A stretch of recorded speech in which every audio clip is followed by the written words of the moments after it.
So last week, as you guys know, we had on Kyle Russell, aka Kiki with Kiki, and he talked about his dad dying, and really, as sad as it was kind of a beautiful story, right, Ronnie? Yeah, definitely. Yeah. So I have a story of losing a friend that it's not beautiful, but I wanted to tell it because I think I mention her now and again. My best friend, Laury Marker, who I met waiting tables.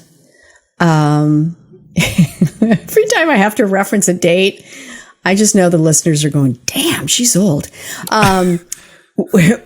Excuse me. We met waiting tables in 1982, right? And became like instant friends, like best friends, 126. We were best friends. And fast forward, she's an actor, I'm an actor. We're both out of work. We decided to write a 2-character play together. We write this 2-character play together. We had 4 professional productions. I mean, it was like, I always say that if she and I had been alive now, we would have been making Broad City. Like the play we had a similar vibe, you know, best friends talking about sex and blah, blah, blah. In New York. Yes. Yes. Yeah. So, I get married, she gets married, and we have a falling out. We have a falling out about business because we were collaborators. We were best friends, and then we started writing together. And we had a falling out about writing together. And the specifics aren't important because, you know, I always say, you know, in any argument, there's there's what, you know, person's A version and person's B version, and then there's the truth, right? Because we're always coming at things from our own point of view, and that's what we can see.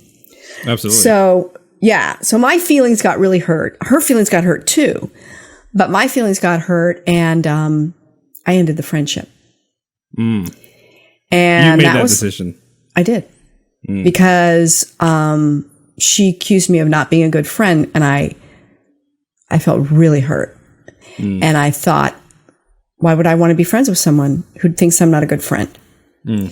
And, you know, looking back, at the time I was, I don't know, 41, 42, 43 maybe.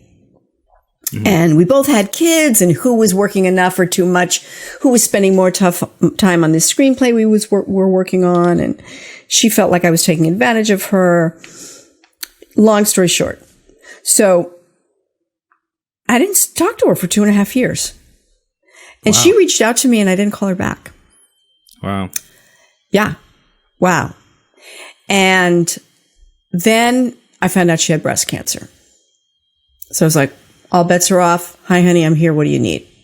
Right? Yeah, absolutely. And we, you know, we used to have this saying, we sang a song and resolved our conflict, because a dear friend of ours was writing a musical, and he did a reading of the musical. And so it wasn't quite done. And so somewhere along the line during the reading, he'd stop and he'd go, okay, so now at this part in the musical, the 2 characters sang a song and resolved their conflict. So if Laury and I would fight when we would make up, we'd go, so are we good? Did we sing a song and resolve our conflict? So yeah, that's a saying that lives to this day. So Laury and I sang a song and resolved our conflict, and she had the breast surgery, and she had radiation, and she was okay. And our friendship was back. And then, fast forward, she's had her second kid. I've got 2 kids. She stops talking and gets kind of quiet. And then we realize way down the road that she has some sort of degenerative neurological problem that's affecting her ability to speak. And it's killing her slowly, because it starts at the front of your brain and it moves its way back. And gosh, I don't know why I thought I could tell this story and not cry. So, the good news is we were friends again. The good news is I did my best to be there for her. It's very difficult when first of all, someone you love and someone young with children and someone young who's incredibly vital to be sick and dying and that there's nothing you can do about it. And they can't even tell you how they feel because she doesn't have any language.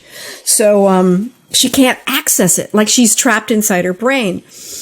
And, when she, you know, like Kyle was talking about, I was able to go and see her she was in a home near the end and tell her, it's okay, you can go, you know? And so I was able to say goodbye. And, that was really great. And I think about her every day and I quote her all the time. I mean, we were best friends from 1982 till she died. I guess it's been 12 years now. So, that would be 2000. I can't do the math. 2009, I guess. Yeah. Then, yeah. 2008, I think it was, because she was 52. We were the same age.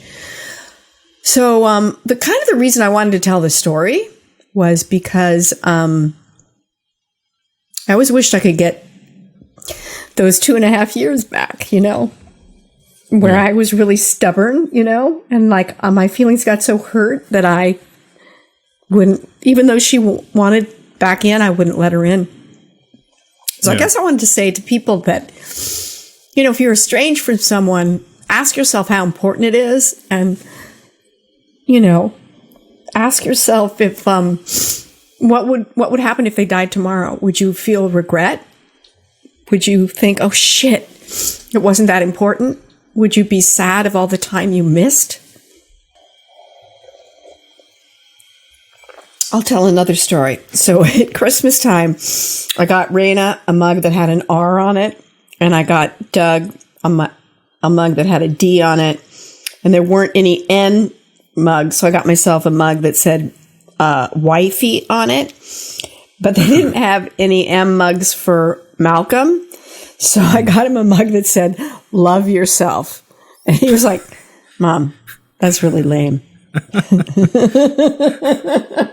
It's pretty lame, right? I mean, when you're 24, you don't really want a love yourself mug. I mean, I don't know when you do want a love yourself mug, but so yeah, that's why I have a love yourself mug. All right, so that's the end of the Laury story, and I love her, and you know, I like to think that she's still with me, and I think about her every day. And she was one of the funniest people you would ever meet, and so creative. And so if you have some friend that you love and you've had a falling out, just go, hey, maybe I should reach out. Social media lets you do that now. It's pretty awesome. Yeah. All right. Absolutely. So we did it. And rate and review. Tell your friends. What else, Ronnie? Help me. Jump in. What did we need to figure out next week's theme? Oh God! Thank God. See, this is why he gets the big bucks. So Gus told. So Gus, what the heck was? Gus told that funny story about lost her wallet. Yeah, and it fits because she thought like her friend took it, and her friend kind of did, but didn't. Right? Yeah. So what do we think? Yeah. Go ahead. I was just going to say it was kind of like a weird miscommunication that led to some crazy stuff. Yeah. Yeah. So I think if you have a crazy losing it and then finding it story, like losing something and then finding it story. Oh, yeah. Right? Yeah. Absolutely. I'm sure there are probably tons. It happens all the time where people lose their wallet on vacation or out partying, and then they have to all of a sudden figure out how. All of a sudden, it's like, you know, survival instincts kick in. You know. Yeah, or even knowing, like with Gus, she was like, "No, it was in my house. It was in my house, right?" So that kind of a thing where you're like, "Wait a minute, how did that happen?" The porcupine was in the house. Yeah. It's still here. The porcupine was in the house. I'm sure it's still here. I feel like there's merch. There's porcupine merch that's begging to be done. Begging. Poor porcupines. Yeah. One last thing I want to say, because I realized that there's a Gus Laury connection, because Gus was best friends with Laurie's daughter. And even though I knew Connie, Gus's mom, before I knew Laurie, they then became friends. And Connie co-produced a documentary about Laurie losing her cognitive ability. And you can actually, if you Google it, guys, it's called Looks Like Laurie, Sounds Like Laurie. So Google that. And it was on PBS. I think it was on PBS. Anyway, so check that out if you want to know about that. I mean, that's what an amazing person she was, is that all of her friends got together and were like, and Laurie wanted it to be done. Laurie wanted to document it. So anyway, sidebar. But yeah, so send in a Losing It story. You guys can contact us at losingitcontact@gmail.com, telling us a story about something that mysteriously went missing, right? Yeah. And then kind of turned up somewhere inexplicable.